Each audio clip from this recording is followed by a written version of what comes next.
Last video में हमने ये इक्वेशन ड्राइव की थी, intensity I T is equal to I zero e to the power minus mu T. T यहाँ पर एब्जॉर्बर की थिकनेस है और टी थिकनेस के बाद जो इंटेंसिटी होगी रेडिएशंस की वो आई टी होगी और आई ज़ीरो है इनिशियल इंटेंसिटी, ओरिजिनल इंटेंसिटी।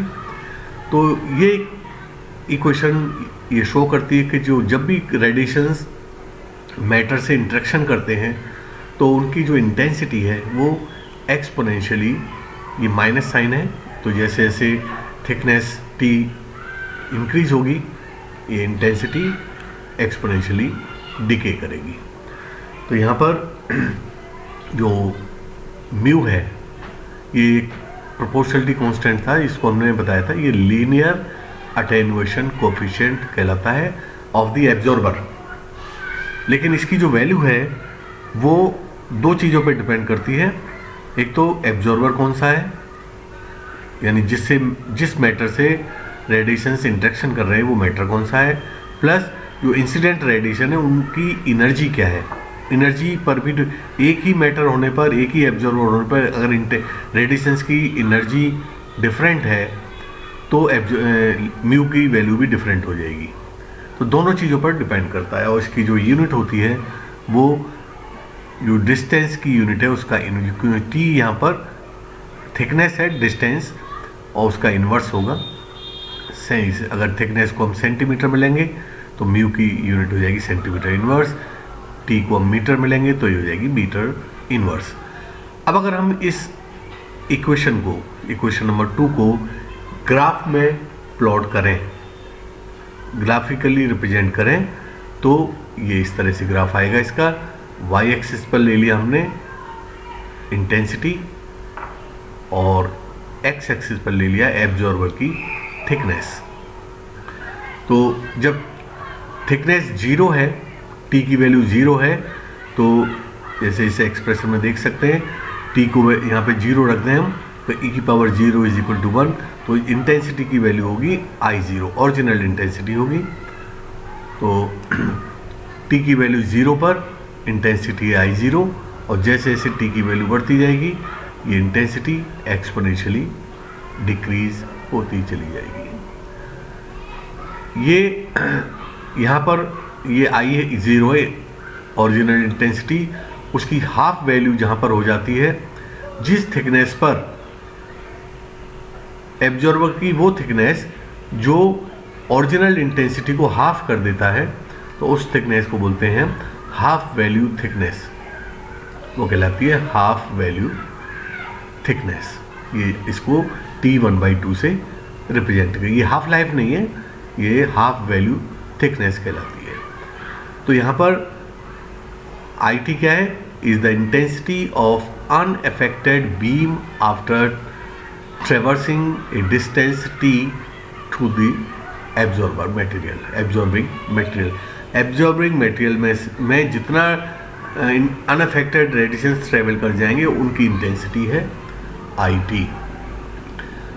और ग्राफ से ये शो हो रहा है कि ये इंटेंसिटी कैसे डिके कर रही है, डिक्रीजिंग एक्सपोनेंशियली। ये the gamma ray intensity is decreasing exponentially when the radiations interact with matter. ठीक है, म्यू हमने लिया था लीनियर अटेन्युएशन कोफिशिएंट, लेकिन जनरली जब हम यूज करते हैं ये फॉर्मूला तो हम लीनियर अटेन्युएशन कोफिशिएंट की जगह पर हम मास अटेन्युएशन कोफिशिएंट यूज किया जाता है। उसका रीज़न है वो मैं बताऊंगा अभी। मास अटेन्युएशन कोफिशिएंट, इसको म्यू एम से रिप्रेजेंट करते हैं और इसकी जो वैल्यू होती है mu M is equal to linear attenuation coefficient divided by the density of the absorbing material. इन दोनों का रेशो होता है, लीनियर अटेन्युएशन कोफिशिएंट और डेंसिटी ऑफ द एब्जॉर्बर, इन दोनों का जो रेशो होगा वो कहलाता है मास अटेन्युएशन कोफिशिएंट।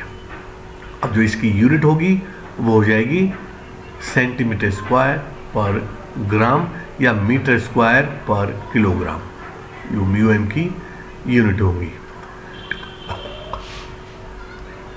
अब यहाँ पर जो म्यू एम क्यों यूज करते हैं हम, इसका रीजन है, अगर हम जैसे कोई भी मैटर है, जैसे हम पानी ले लें, वाटर, तो ये आइस फॉर्म में भी हो सकता है, लिक्विड फॉर्म में भी हो सकता है और वेपर फॉर्म में भी हो सकता है। तो तीनों स्टेट्स में जो लीनियर अटेन्यूएशन कोफिशिएंट की वैल्यू है वो डिफरेंट होगी। वे वाटर वेपर्स के लिए म्यू की वैल्यू डिफरेंट कुछ और होगी, वाटर के लिए कुछ और होगी और आइस के लिए कुछ और होगी। तो तीनों के लिए जो म्यू की वैल्यू है वो डिफरेंट होगी, लेकिन जो मास अटेन्यूएशन कोफिशिएंट है वो तीनों स्टेट्स के लिए सेम होगा, चाहे वो वाटर वेपर्स हो, चाहे वाटर हो या आइस फॉर्म में हो, तीनों के लिए सेम होगा। इसीलिए हम जनरली मास अटेन्यूएशन कोफिशिएंट का यूज करते हैं। तो ये चीज़ मैंने यहाँ लिखी है, mu M has the useful property that it is independent of the physical state of the absorbing material. कोई भी जो भी एब्जॉर्बिंग मटेरियल है, जैसे फॉर एग्जांपल वाटर ले लिया हमने, तो वाटर की 3 स्टेट हो सकती हैं। For example it is same for water, water vapour and ice. Ice भी वाटर से बनता है, वाटर वेपर भी वाटर से बनती है और वाटर तो है ही। तो इन तीनों के लिए म्यू की वैल्यू तो डिफरेंट होगी, but mu M mass attenuation coefficient will be same for all the 3 states of water. तो अगर हम, जो हमारा इक्वेशन नंबर 2 थी, तो यहाँ से म्यू इज इक्वल टू हो जाएगा mu M into rho. Mu is equal to mu, rho को इधर ले आएंगे, म्यू एम इंटू रो। तो इक्वेशन 2 में म्यू की जगह पर mu M into rho substitute कर दें, तो यहाँ इक्वेशन नंबर 2 में यहाँ पर म्यू था, तो उसकी जगह पर हमने mu M into rho substitute कर दिया। तो नया जो फॉर्मूला हो गया हमारा, I T intensity at a depth T is equal to original intensity I zero into e to the power minus mu M rho T. ये फॉर्मूला हमारा बन जाएगा। अब देखिए, जैसे मैंने यहाँ बताया था, हाफ वैल्यू थिकनेस, यानी किसी भी एब्जॉर्बर की वो थिकनेस जो इंसिडेंट रेडिएशंस की इंटेंसिटी को हाफ कर दे। जिस थिकनेस में वो हाफ हो जाए वही हाफ वैल्यू थिकनेस कहलाती है। तो the half value thickness of the absorbing material, इसको T1/2 से डिनोट किया है हमने, रिप्रेजेंट किया है। ये हाफ लाइफ नहीं है, हाफ वैल्यू थिकनेस है। Is defined as the thickness of absorber needed to attenuate means to decrease the intensity, attenuate the beam to 1/2 of its original intensity। original intensity का 1/2 जहाँ पर हो जाएगा, जिस थिकनेस पर, वो थिकनेस एब्जॉर्बर की हाफ वैल्यू थिकनेस कहलाएगी। तो मान लीजिए T/2 थिकनेस किसी भी एब्जॉर्बर की इंटेंसिटी को हाफ कर देती है, ओरिजिनल इंटेंसिटी I0 उसका 1/2 कर देती है। तो इन वैल्यूज़ को अगर हम T की जगह पर T1/2 ले लें यहाँ पर, और इस इंटेंसिटी की जगह पर I0/2 सब्स्टिट्यूट कर दें, तो ये क्वेश्चन आ जाएगी हमारी I0/2 IT is equal to, क्यों हाफ थिकनेस चाहिए, हाफ इंटेंसिटी चाहिए हमें, तो I0/2 इज इक्वल टू ये I0 e to the power, equation number 2 use कर लिए यहाँ पर, e to the power minus mu. अब t की जगह पर लेंगे हम T1/2। क्यों लेंगे? क्योंकि इस थिकनेस पर इंटेंसिटी कितनी होगी, IT is equal to I0/2, IT is equal to I0/2। तो यहाँ I0 से I0 कैंसिल हो जाएगा, 2 को इधर ले आओ और इस वैल्यू को इधर ले जाएंगे तो इस माइनस साइन प्लस हो जाएगा। तो e to the power mu T1/2 is equal to 2, log ले लेंगे, लॉग बेस ई, तो log base e, log 2 base e is equal to, ये ई हट जाएगा क्योंकि बेस ई है, म्यू T1/2। तो यहाँ से T1/2 यानी half value thickness of any absorber is equal to log 2 base e upon mu. और log 2 बेस ई की वैल्यू होती है 0.693 अपॉन म्यू। तो अगर हमें किसी भी एब्जॉर्बर का म्यू, एक पर्टिकुलर एनर्जी के रेडिएशंस के लिए म्यू ज्ञात हो, म्यू पता हो, तो हम उसकी हाफ वैल्यू थिकनेस निकाल सकते हैं, या हमें उसकी हाफ वैल्यू थिकनेस पता हो तो उसका लीनियर अटेन्यूएशन कोफिशिएंट पता कर सकते हैं। एक एग्जांपल दिया हुआ है, यानी देखो रेडिएशन के साथ उसकी एनर्जी मेंशन की हुई है, क्योंकि डिफरेंट एनर्जी के लिए same material, same absorbing material होने पर भी म्यू डिफरेंट हो जाएगा, इसलिए एनर्जी मेंशन करना बहुत ज़रूरी है। तो 3 MeV एनर्जी की गामा रेज के लिए जो थिकनेस है, यानी इंसिडेंट रेडिएशन की जो इंटेंसिटी है, वो 1.25 सेंटीमीटर जैसे ही एंटर करेंगे लेड में तो इंटेंसिटी हाफ हो जाएगी। तो लेड की हाफ वैल्यू थिकनेस है 3 MeV रेडिएशन के लिए कितनी है, 1.25 सेंटीमीटर। अब जो गामा रे रेडिएशंस हैं वो मैटर से जब इंटरेक्शन करते हैं तो जो इनका इंटरेक्शन का प्रोसेस है वो गामा रेज की एनर्जी पर डिपेंड करता है। किस एनर्जी की गामा रेज हैं, अगर डिफरेंट एनर्जी की गामा रेज डिफरेंट टाइप से मैटर से इंटरेक्शन करती हैं, ठीक है। तो depending upon its energy the gamma ray interacts with matter through a number of processes.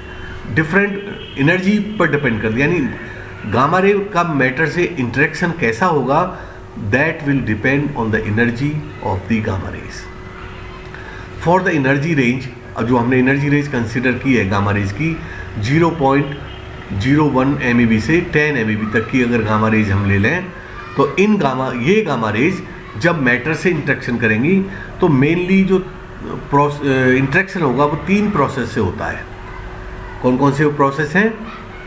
पहला है फोटो इलेक्ट्रिक इफेक्ट, यानी जब गामा रेज की इंटेंसिटी जो एनर्जी है वो 0.01 MeV से लेके 0.5 MeV की रेंज में होगी, तो फोटो मैटर से जब ये इंटरेक्शन करेगी गामा रेज इस एनर्जी रेंज में, तो जो प्रोबेबिलिटी होगी वो फोटो इलेक्ट्रिक इफेक्ट प्रोसेस होने की प्रोबेबिलिटी ज़्यादा होगी, ठीक है। इसी तरह से जब गामा रेज की एनर्जी 0.5 MeV से 1 MeV के बीच में होगी, तो जब मैटर से इंटरेक्शन करेंगी ये गामा रेज, तो कॉम्पटन इफेक्ट के होने की प्रोबेबिलिटी ज़्यादा होगी compare to the other 2 processes. और जब गामा रेज की एनर्जी 1.02 MeV या इससे ज़्यादा हो जाएगी, तो पेयर प्रोडक्शन, जो इंटरेक्शन होगा गामा रेज का मैटर से, that interaction will cause pair production. ये भी एक तरह का प्रोसेस होता है इंटरेक्शन, तो ये पेयर प्रोडक्शन की प्रोबेबिलिटी ज़्यादा होगी compare to the other 2 processes. तो गामा रेज का मैटर से इंटरेक्शन डिपेंड करता है कि गामा रेज की एनर्जी क्या है, ठीक है। अब देखिए, अब ऐसा नहीं, यहाँ पे ऐसा नहीं है कि इस रेंज में जो गामा रेज आ रही हैं, यानी 0.5 से 1 MeV वाली गामा रेज, वो फोटो इलेक्ट्रिक इफेक्ट नहीं करेंगी। प्रोबेबिलिटी कॉम्पटन इफेक्ट की ज़्यादा होगी। कुछ रेज फोटो इलेक्ट्रिक इफेक्ट भी कर सकती है, लेकिन प्रोबेबिलिटी किसकी ज़्यादा होगी? कॉम्पटन इफेक्ट की। लेकिन पेयर प्रोडक्शन तभी होगा जब गामा रेज की जो गामा रे है उनकी एनर्जी जो है 1.02 MeV हो या इससे ज़्यादा हो, तभी पेयर प्रोडक्शन होगा। इससे कम एनर्जी पर पेयर प्रोडक्शन नहीं होगा। क्लियर? अब देखिए, जो इतनी भी गामा रेज हैं, जैसे मैंने बताया डिफरेंट एनर्जीज की, तो जब ये मैटर से इंटरेक्शन हो रहा है तो इसमें जो मैंने बताया 3 प्रोसेस होते हैं।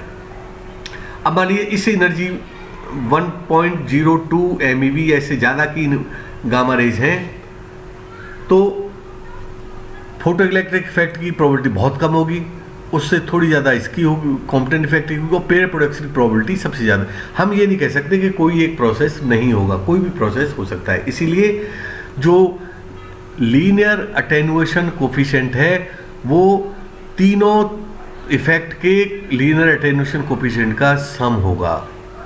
देखिए वो gamma rays photo electric effect भी कर सकती हैं, वो गामा रेज कॉम्पटन इफेक्ट भी कर सकती हैं और पेयर प्रोडक्शन भी कर सकती हैं, ठीक है ना। तो जो फॉर्मूले हैं वो इस तरह से pair production photo electric effect के लिए फॉर्मूला हो जाएगा। ये फॉर्मूला हमने स्टार्टिंग में यूज़ किया था, change in intensity is equal to minus mu e I D x, fractional change पर डिपेंड करती है जो इंटेंसिटी है, ये इसको नीचे ले आएंगे तो वो स्टार्टिंग वाला फॉर्मूला है, वही फॉर्मूला है। ये फोटो इलेक्ट्रिक इफेक्ट के लिए हो गया, ये कॉम्पटन इफेक्ट के लिए। फोटो इलेक्ट्रिक इफेक्ट है इसलिए हमने पी एच लगा दिया है यहाँ पर सफिक्स में, यहाँ ई लगा दिया है। कॉम्पटन इफेक्ट के लिए सी ई लगा दिया है, यहाँ सी लगा दिया है। और पेयर प्रोडक्शन के लिए पी पी और यहाँ पी। तो जो टोटल इन तीनों इक्वेशंस का टोटल करें, total change in intensity, total तीनों का सम होगा। अब इसमें से ये कॉमन आ जाएगा, आई डी एक्स सब में से कॉमन आ जाएगा, तो ये ब्रैकेट के अंदर आ गया माइनस म्यू ई प्लस म्यू सी प्लस म्यू पी, तीनों प्रोसेस के लीनियर अटेनुएशन कोफिशिएंट्स का सम। इसको अगर सम को हम म्यू लिख दें तो ये हमारी इक्वेशन आ जाएगी, total change in intensity is equal to mu I D X, where mu is equal to mu E plus mu C plus mu P, यानी where mu E mu C and mu P are respectively the partial attenuation coefficients corresponding to photoelectric effect, Compton effect and pair production, इन तीनों का सम होगा। एक चीज तो ये हो गई, ठीक है। अच्छा, the relative importance of these three major types of gamma ray interactions are shown in figure. अब एक मैं फिगर बताता हूँ आपको, उससे इन तीनों प्रोसेस का डिफरेंट मैटर से जब इंटरेक्शन होगा तो किसकी प्रोबेबिलिटी कैसी होगी वो हम बताएंगे कि किस प्रोसेस की प्रोबेबिलिटी कितनी होगी। तो ये हम नेक्स्ट लेक्चर में डिस्कस करेंगे।